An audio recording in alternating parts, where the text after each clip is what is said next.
ओम श्री परमात्मने नमः। श्री कृष्णायन। अथ प्रथमोऽध्यायः। मैं नित्य ही परम प्रभु परमात्मा का स्मरण कर रहा हूँ, जिनके द्वारा समस्त चराचर जगत प्रकट होकर व्यवहार करता है। मैं उन्हीं की कृपा द्वारा सब ओर से उन्हीं की प्राप्ति के लिए उन्हीं को नमस्कार कर रहा हूँ। इतना ही नहीं, जिनकी सत्ता से सारे जगत के प्राणी देखते, बोलते तथा समस्त क्रियाएं एवं व्यवहार करते हैं, मानो सारे देवता, मनुष्य, पशु पक्षी और कीट पतंग आदि क्रीड़ा कर रहे हों। मैं सदा उनके द्वारा ही उनकी प्रसन्नता के लिए उन्हीं को प्रणाम करने में समर्थ हो रहा हूँ। जिस सच्चिदानंद भगवान के द्वारा नित्य ही आकाश, वायु, अग्नि, जल तथा पृथ्वी आदि भी प्रकट होकर सदा अपने अपने नियत कर्म में लगे हुए हैं, मैं उन्हीं परम प्रभु की शरण को उनके लिए ही स्वीकार कर रहा हूँ, जिनके द्वारा प्रकट होकर भगवान ब्रह्मा सृष्टि का सृजन, भगवान विष्णु पालन और भगवान शंकर संहार करते हैं तथा समस्त देवतागण जिनमें वास करते हैं, मैं उन्हीं प्रभु का उनके द्वारा उनके लिए ही बारंबार आवाहन कर रहा हूँ। जिन प्रभु के द्वारा उन्हीं की प्राप्ति के लिए मुनिजन उन्हीं के निर्गुण एवं सगुण रूप का सदा ध्यान करते हैं तथा उन्हीं के गुणों का गायन करते हुए सदा विचरण करते हैं, उन्हीं परम ब्रह्म परमात्मा में महाराज सदा सर्वदा उन्हीं का स्मरण करते हुए रमन करता है। जो पर ब्रह्म परमात्मा निर्विकार, अजन्मा एवं नित्य हैं तथा जो विश्व रूप में भी प्रकट हुए हैं, वे ही मेरे सद्गुरु बने हुए हैं, जिनके युगल चरणों की मैं वंदना करता हूँ। पतितों का उद्धार करना ही जिन प्रभु का सुयश अर्थात स्वभाव है, जो मेरे लिए निर्गुण से सगुण रूप होकर सद्गुरु के रूप में प्रकट हुए, मैं उनके दिव्य गुणों का गायन करते हुए उनकी वंदना करता हूँ। जो सद्गुरु ब्रह्मा, विष्णु, महेश एवं देवताओं में अग्रगण्य भगवान गणेश तथा अन्य देवताओं का भी रूप धारण कर प्रकट होते हैं, मैं उन गुरुदेव भगवान की वंदना करता हूँ। जो सद्गुरु सरस्वती, लक्ष्मी एवं दुर्गा का रूप धारण कर देवताओं एवं संतों के हितार्थ प्रकट होते हैं, उनके अलख एवं निराकार स्वरूप की मैं वंदना करता हूँ। जिन गुरुदेव ने संसार सागर से निकालकर मुझे मोह माया से रहित कर दिया, जिन्होंने अपने पुत्र के समान समझकर मेरा पालन पोषण करके मुझ पर विशेष कृपा की, मैं उन गुरुदेव की वंदना करता हूँ। जिन्होंने मैं भला हूँ या बुरा इसका आकलन करके देखा ही नहीं, बल्कि अत्यंत पावन बना दिया, उन गुरुदेव की मैं वंदना करता हूँ। प्रथम बार देखते ही जिन्होंने मुझे ब्रह्म पद देकर अपना बना लिया, मैं उन गुरुदेव की वंदना करता हूँ।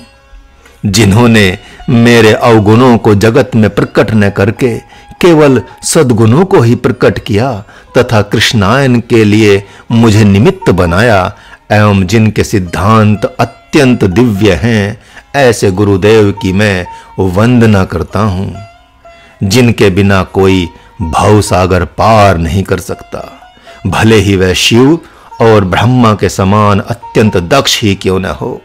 जिनकी विरदावली अर्थात सुयश जगत के सारे साधक गाया करते हैं तथा जो सबकी सुध बुध लेने वाले हैं, ऐसे गुरुदेव की मैं वंदना करता हूँ। जो भगवान एवं सद्गुरु में भेद मानते हैं, मेरे मन में उनके प्रति थोड़ा भी खेद नहीं होता, किंतु जब तक यह भेद नहीं मिटेगा, तब तक कभी भी ब्रह्म ज्ञान प्राप्त नहीं हो सकता। मैं उन गुरुदेव के चरणों की वंदना करते हुए उनकी शरण में आया हूँ, जिन्हें मैं मोह रूपी कीचड़ से भक्तों का उद्धार करने वाला कहता हूँ। यथार्थ में सद्गुरु ही सबके सुहृद, माता पिता, हित मित्र एवं भाई बंधु हैं और आत्म रूप होकर हृदय में वास कर रहे हैं, जो स्मरण करते ही रक्षा करते हैं। हे दयानिधि गुरुदेव, आपकी जय हो, जय हो, जय हो। मैं सब प्रकार से आपकी शरण में आया हूँ।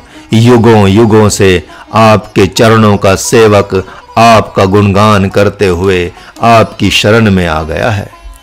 हे मेरे गुरुदेव, आपकी जय हो, जय हो, जय हो। आप अपनी थोड़ी सी कृपा दृष्टि मेरी ओर भी फेरें।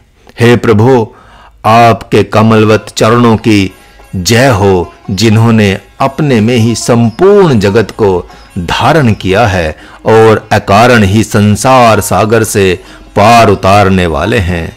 हे नाथ, आपके कमलवत नेत्रों की जय हो, जो भक्त को देखते ही उसी समय उसके समस्त पापों का नाश कर देते हैं। हे जगतपते, आपके कर कमलों की जय हो, जिनके द्वारा शरणागत भक्त को उठाकर हृदय से लगाते ही उसके त्रिविध ताप दैहिक, दैविक, भौतिक नष्ट हो जाते हैं। हृदय कमल पर दृढ़ता पूर्वक आत्म रूप से आसीन होकर मुझे पुकारने वाले गुरुदेव, आप ही सदा शिव रूप होकर कृपा करने के लिए सबके हृदय में छिपे हुए हैं। अतः आपकी जय हो, जय हो, जय हो। हे दयानिधे, आपकी जय हो, जय हो। आप ही निर्गुण और सगुण रूप के धाम हैं। महाराज आपके चरणों के प्रताप से ही प्रबुद्ध हुआ है। आप निर्गुण होकर भी सगुण रूप धारण करते हैं और महामोह रूपी घनीभूत आवरण को दूर कर देते हैं। हे नित्यानंद, यदि यह बात संपूर्णतया सत्य है कि मैं आपकी आज्ञा से ही आज भगवत गीता का यह भाष्य कर रहा हूँ, तो जो इसका पठन पाठन करें उनके सारे कार्य सिद्ध हों और बालक, वृद्ध, स्त्री, पुरुष अथवा कोई भी जाति, वर्ण, कुल का अभिमान त्याग कर इसका नित्य पाठ करे, तो उस पर समस्त पितर और देवता हृदय से अति प्रसन्न हों। हे शरणागत रक्षक, देवता, दानव, प्रेत, पितर एवं ग्रह आदि जीवन में जो भी बाधक हों, इसके नित्य पाठ करने से वे सभी हृदय से प्रसन्न होकर अपने अनुकूल हो जाएं। हे मन, कृष्ण कृष्ण कहते हुए निरंतर भगवान का भजन करो। खाते पीते हुए भी कृष्ण नाम लेते रहो। इसी प्रकार सोते जागते, उठते बैठते कृष्ण नाम कहते रहो। हे मन, जब भी बोलो कृष्ण नाम ही बोलो और जब मौन रहो तब भी कृष्ण नाम लेते रहो। वैसे ही रोते तथा हंसते हुए भी कृष्ण नाम कहते रहो। इतना ही नहीं, जब भी कुछ ग्रहण या त्याग करो उस समय तथा आते जाते हुए भी निरंतर भगवान के कृष्ण नाम का स्मरण करते रहो। हे मन, जो कृष्ण और केशव नाम से विख्यात हैं एवं जो समस्त दुखों का हरण करने वाले, अनायास ही करुणा करने वाले, कंस सहित उसके वंश का नाश करने वाले तथा केशी, मुष्टिक एवं चाणूर का मर्दन करने वाले जनार्दन भगवान श्याम सुंदर हैं, उनका भजन करो। जिन्होंने राजाओं के बीच गर्जना करते हुए शिशुपाल के मस्तक को छिन्न भिन्न कर दिया था, जो असुर वंश का नाश करने वाले हैं, महाराज अनेक प्रकार से केवल उन्हीं प्रभु को नमन करता है। जहां भक्त एवं संत हे कृष्ण, हे माधव, हे मुरलीधर ऐसा कहते हुए प्रेम मग्न हो जाते हैं, वहीं हे गोविंद, हे गोपाल आदि नाम सुनते ही असुरगण दसों दिशाओं में भागने लगते हैं। जो गोप गोपियों, विदुर, उद्धव आदि भक्तों के चित्त को चुराने वाले तथा सहज ही संसार रूपी बंधन को काट देने वाले हैं, महाराज अनेक प्रकार से केवल उन्हीं प्रभु को नमस्कार करता है, जिनके सिर पर दिव्य मुकुट, तन पर पीतांबर, हाथों में घोड़े की रास एवं चाबुक शोभा पा रहे हैं, जो युद्ध भूमि में राजाओं को विस्मित करते हुए अर्जुन के रथ पर सुशोभित हैं। यहाँ तक कि शकुनी एवं दुर्योधन जैसे असुर भी अपलक उनकी छटा को आश्चर्यचकित होकर देख रहे हैं। महाराज भक्तों, संतों, सिद्धों एवं देवताओं के साथ विविध प्रकार से एकमात्र उन्हीं प्रभु को प्रणाम करता है। भगवान जैसी गीता गा रहे हैं, उसे सुनकर सामवेद भी अपने हृदय में अत्यंत लज्जित हो रहा है। उस समय ऋषिवर व्यास के साथ-साथ सभी सिद्ध क्षण भर के लिए स्तंभित हो रहे हैं। तत्पश्चात अपने जटाजूट युक्त मस्तक को झुकाकर आकाश मंडल से प्रभु को नमस्कार कर रहे हैं। तो वहां ऐसी दिव्य शोभा हो रही है मानो बहुत से काले मेघ भगवान को झुककर प्रणाम कर रहे हो। महाराज पुलकित शरीर और हर्षित मन से उन्हीं प्रभु की वंदना कर रहा है। जब मां यशोदा भगवान को पालने में सुलाकर लोरी सुनाने लगती है, तब स्वतः ही मां देवी की कारागार से अंतरिक्ष की ओर देखने लगती है। जब मां यशोदा वात्सल्य में भरकर भगवान को ओ मेरे लाल कहते हुए दौड़कर हृदय से लगाते हुए अपने स्वरूप को भूल जाती है, तब कारागार से ही मां देवकी आई मेरे लाल आई कहते हुए पुकारने लगती है। महाराज तो बस हर प्रकार से उन्हीं प्रभु को नमस्कार कर रहा है।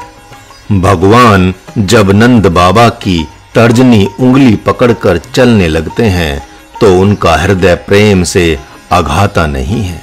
महात्मा वसुदेव उस दृश्य को देखकर मां देवकी से कहते हैं कि अरे देवकी, देवकी देखो, तुम्हारा लाल अब नंद जी की अंगुली पकड़कर चलने लगा है। भगवान के जिस बाल रूप का स्मरण कर भक्त भव सागर पार कर जाते हैं, महाराज बस हर प्रकार से उन्हीं प्रभु को प्रणाम कर रहा है। ऐसा युद्ध अतीत में न कहीं देखने सुनने में आया है, न भविष्य में आएगा। जहां संग्राम के लिए सारे स्वजन ही तत्पर हैं, वहीं महात्मा अर्जुन ब्रह्म चिंतन कर रहे हैं। जहां साक्षात सगुण एवं निर्गुण निराकार ब्रह्म को सभी हे कृष्ण कहकर पुकार रहे हैं, वहीं भगवान के स्मरण से भक्त अपना जन्म सार्थक कर लेते हैं। महाराज तो बस हर प्रकार से उन्हीं प्रभु की अर्चना वंदना कर रहा है। जब दिन रात कृष्ण कृष्ण का जप करते हुए एक भी श्वास खाली नहीं जाए, तब भगवान का स्वरूप बिना प्रयास हृदय में स्वतः ही प्रकट हो जाता है। अब मैं भगवती मां देवकी एवं पिता वसुदेव को ही प्रकृति एवं पुरुष के समान जगत का माता पिता मानकर इनके चरणों की वंदना करते हुए इनका गुणगान कर रहा हूँ, जिन्होंने अपने प्रेम एवं समर्पण से निर्गुण निराकार ब्रह्म को सगुण रूप में प्रकट होने के लिए विवश कर दिया। जिनका उसी सगुण ब्रह्म का सारा जगत कृष्ण कृष्ण पुकारते हुए गुणगान किया करता है, वे माता पिता युग युगांतरों से जन्म लेकर भगवत आराधना करते आए हैं। किंतु द्वापर युग में कंस ने उसमें अत्यंत व्यवधान पहुंचाया। इन्होंने जगत हितार्थ घोर जप तप आदि करते हुए भारी कष्ट सहन किया और भगवान को प्रकट करके उनके लालन पालन के लिए मां यशोदा की गोद में छिपा दिया। इस प्रकार बाल लीला के सुख से सर्वथा वंचित रहने पर भी इन्होंने भगवान पर कभी भी दोषारोपण नहीं किया। जगत में ऐसा त्याग तो किसी ने नहीं किया। अतः महाराज इन त्याग मूर्तियों की वंदना करता है। अब नंद बाबा नंद एवं मां यशोदा महाराज को शरणागति प्रदान करें, जिन्होंने भगवान के प्रकट होने में अपना प्राणपण लगा दिया था, जिनका ध्यान करके महाराज भगवान ब्रजराज के कुछ रहस्यों को गीता भाष्य के माध्यम से प्रकट करे। भगवान नारायण ने जब संपूर्ण बाल लीला की तो उस समय आप दोनों सजल प्रेम विहल एवं वात्सल्य में दृष्टि से उन्हें भली भांति देखते हुए विचार करते थे कि यह कृपा किस जन्म के पुण्यों के कारण हुई है। इस प्रकार बारंबार अपने सौभाग्य की सराहना करते थे। अतः जब जब यह महाराज आपके पुत्र का बाल चरित्र भाष्य में लिखते समय अटक भटक जाए तो प्रार्थना है कि आप दोनों आकर इसकी लेखनी का आलंबन बन जाना और भगवान की उस दिव्य झांकी को स्पष्ट करके भाष्य पूर्ण होने पर ही स्वधाम गमन करना। आप दोनों परम उदार हैं, अतः निश्चित ही महाराज के हृदय में भगवत चरित्र रूपी ज्ञान दीपक जलाएंगे। अब महाराज नंद बाबा एवं माता यशोदा के सद्गुरु महर्षि गर्ग के श्री चरणों की वंदना करता है, जिन्होंने अपार हर्ष में निमग्न होकर शुद्ध सच्चिदानंद घन परमात्मा के अवतरित होने पर उनका मधुराति मधुर कृष्ण नाम रखा, जो भक्तों के घोर क्लेश का हरण करने वाला है।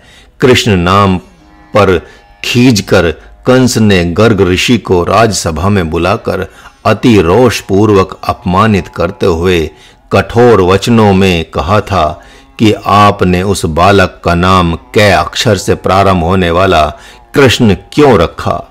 क्या आप नहीं जानते थे कि मेरा भी नाम कै कंस कै अक्षर से सबको अपनी ओर आकर्षित करने वाला है?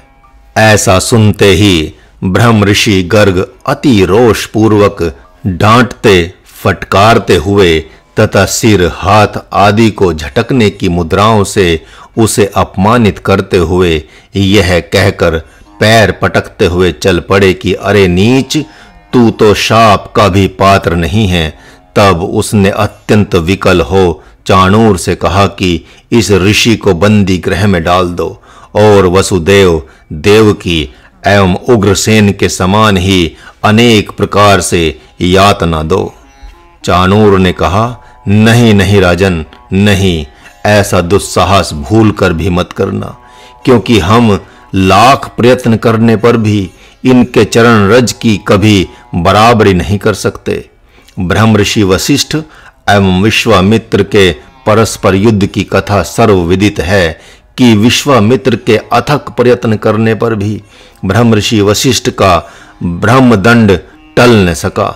ये संत ब्रह्म शक्ति से संपन्न होते हैं, इस बात को सभी जानते हैं और मानते हैं, जिनका स्मरण करने मात्र से असुरगण कांप उठते हैं और उन्हें भागने के लिए कोई मार्ग नहीं सूझता। महाराज बस उन प्रभु को नमस्कार करता है जिनसे परम सुख की प्राप्ति होती है। मैं आदि शक्ति भगवती श्री राधा जी की वंदना करता हूँ, जिनकी शरण में जाते ही आवागमन नष्ट हो जाता है, जन्म मरण रूपी महान भय से मुक्ति मिल जाती है, जिनके बिना यथार्थ में ब्रह्म भी आधा अधूरा ही है तथा उसका जीवन सूना सूना है। मैं सत्य कहता हूँ कि कृष्ण नाम में जो आकर्षण की शक्ति है वह एकमात्र भगवती राधा ही है। जहाँ भगवान कृष्ण ब्रह्म हैं, वहाँ भगवती राधा शक्ति हैं। इनमें वैसे ही भेद नहीं है जैसे ज्ञान और भक्ति में। भगवान श्री कृष्ण एवं भगवती राधा को ब्रह्म एवं शक्ति के समान जानना चाहिए। उनमें भेद वैसे ही नहीं है जैसे दीपक के लौ और उसके प्रकाश में। अतः मैं कह रहा हूं कि भगवान श्री कृष्ण निर्गुण ब्रह्म हैं तो भगवती राधा उनकी प्रकृति हैं। इन दोनों में भेद वैसे ही नहीं है जैसे बुद्धि और बुद्धि की धारण शक्ति धृति में। भगवान श्री कृष्ण विश्व रूप ब्रह्म हैं तो भगवती राधा महत योनि हैं। उनमें भेद वैसे ही नहीं है जैसे बीज ही वृक्ष बन जाता है। भगवान श्री कृष्ण जीव बने हुए हैं तो भगवती राधा जीव की स्मृति बनी है। उनमें भेद वैसे ही नहीं है जैसे अग्नि और उसके तेज में भेद नहीं है। भगवान श्री कृष्ण बुद्धि हैं तो भगवती राधा मन बनकर उसमें वैसे ही छिप गई हैं जैसे जल में रस छिपा हुआ है। भगवान श्री कृष्ण प्राण हैं तो भगवती राधा शरीर एवं इंद्रियां हैं। इस प्रकार इन दोनों के अभाव में जगत कुछ भी नहीं कर सकता। भगवान श्री कृष्ण स्वर हैं तो भगवती राधा व्यंजन हैं। इन्हीं दोनों से संसार प्रसन्नता प्राप्त करता है। जिस प्रकार शब्द और अर्थ को पृथक नहीं किया जा सकता, उसी प्रकार भगवती राधा एवं भगवान कृष्ण श्री कृष्ण को एक दूसरे से पृथक नहीं किया जा सकता। इन दोनों में ऐसी अभिन्नता देखकर मैं इनकी वंदना कर रहा हूं, किसी अन्य को चित्त में धारण नहीं कर रहा हूं। हे आदि शक्ति मां भगवती, ऐसी निर्मल भक्ति प्रदान करें जिससे समस्त जगत कृष्णायन से प्रेम करे। हे मां, आप ही दुर्गा, काली तथा सरस्वती हैं। आप ही क्षमा, कृपा, धृति एवं मति हैं। हे ब्राह्मी शक्ति, हे महेश्वरी शक्ति मां, हे कृष्णायन में रमन करने वाली मां, आप ही महात्मा अर्जुन का परम कल्याण करने वाली तथा भक्तों के हितार्थ अनेक रूप धारण करने वाली हैं। हे काम क्रोध रूपी चंड मुंड तथा मद मोह रूपी महिषासुर आदि भयंकर असुरों का मस्तक विदीर्ण करने वाली मां, हे परमानंद देने वाली परम शक्ति मां, सभी भक्तों को अपनी विमल भक्ति देने की कृपा करें। हे मां, कृष्णायन बनकर महाराज के हृदय से प्रकट हो, जिससे वह पुलकित तन मन से गीता भाष्य कर कृष्णायन रूप में जगत को समर्पित करे। अब मैं आदि देव भगवान श्री गणेश के चरणों की वंदना करता हूँ और इनकी शरण में आकर आनंदित हो रहा हूँ, जिनके बिना जगत में कोई भी यज्ञ संपन्न नहीं हो सकता, जिनकी देवता मनुष्य एवं ऋषिगण आराधना किया करते हैं, जो समस्त विघ्नों का हरण करने वाले हैं, जिनकी शरणागति अत्यंत सुख प्रदान करने वाली है, जिनके बिना भगवान ब्रह्मा भी सृष्टि रचना नहीं कर सकते। मैं अब भगवती पार्वती और जगत के द्वारा औढ़रदानी कहे जाने वाले भगवान शिव के चरणों की शरण लेकर उनकी वंदना करता हूँ। अब मैं वेद स्वरूप चतुर्मुख ब्रह्मा के साथ वाणी की अधिष्ठात्री देवी मां सरस्वती को प्रणाम करता हूँ। पुनः भगवती लक्ष्मी के साथ भगवान श्री हरि के श्री चरणों का ध्यान करता हूँ, जिनकी समस्त जगत आराधना करता है। ये सभी एक साथ युद्ध देख रहे हैं और अपने सौभाग्य की सराहना करते हुए प्रभु की महिमा का अनुभव कर रहे हैं। भगवान के श्री मुख द्वारा निकली वाणी से ब्रह्म ज्ञान सुनकर वे सभी ज्ञानी परस्पर विचार कर रहे हैं। वे हर्षित होकर मुझ पर कृपा करें, जिससे मैं गुरु आज्ञा का पालन करते हुए प्रेम पूर्वक गीता जी का भाष्य कर सकूं, जो जगत में कृष्णायन नाम से विख्यात हो। हे जगत पूज्य प्रभु श्री हनुमान, हे कृपा निधान, मैं आपके चरणों की वंदना करता हूँ। हे बजरंग बली, जगत में आप अद्वितीय वीर हैं। आपके समान धैर्य युक्त बुद्धि वाला कोई नहीं है। हे प्रभु, आप भगवान के चरणों में प्रीति उत्पन्न करने वाले एवं सेवक के आदर्श व्यवहार की शिक्षा देने वाले हैं। आप पल भर में भक्त के द्वार पर उपस्थित हो सारी आपत्ति विपत्तियों का निवारण कर देते हैं। हे युद्ध भूमि में महात्मा अर्जुन के रथ की ध्वजा पर विराजमान होकर प्रभु की सेवा में रत भगवान महावीर मेरे ऊपर भी कृपा करें।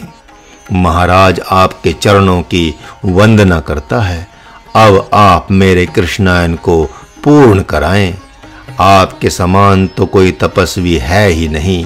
देवता एवं ऋषिगण भी आपकी महती महिमा का गान करते रहते हैं। आप समस्त भक्तों को बरबस भगवान के मार्ग में लगा देते हैं। इसी से सभी आपके निर्मल यश का गुणगान करते हैं। हे दया के सागर, हे महावीर, मैं आपकी बारंबार वंदना करता हूँ। अब आप देर न करें और वसुंधरा के समस्त भार को दूर कर दें। मैं संत शिरोमणि गोस्वामी तुलसीदास जी की वंदना करता हूँ, जो इस भाष्य हेतु महाराज के लिए दिव्य आशा बनकर खड़े हैं।